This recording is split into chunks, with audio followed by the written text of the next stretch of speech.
Yəni mən onu demək istəməmişəm. Yəni demək istədiyim o deyil ki, durub xətrinizə də dəyim ki, bu nə qədər həssas bir mövzudur.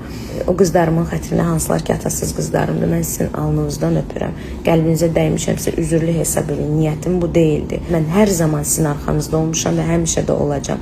Çox əfsuslar olsun ki, mən bu dəqiqə öz atasız qızlarımın yanındayım və mən öz atasız qızlarım üçün qəlbinizi eləməmişəm. Doğrudan eləməmişəm. Niyyətim olmayıb.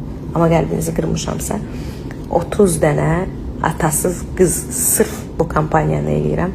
30 dənə atasız qızı istəyirəm yanımda.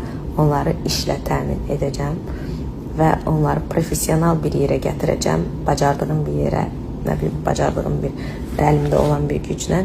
Ona görə də burada əlaqə nömrəsi saxlayıram. Bu əlaqə nömrəsindən əlaqə saxlayın. Sırf 30 atasız qız istəyirəm ki, 30 atasız qızlar məndən birgə işləsinlər.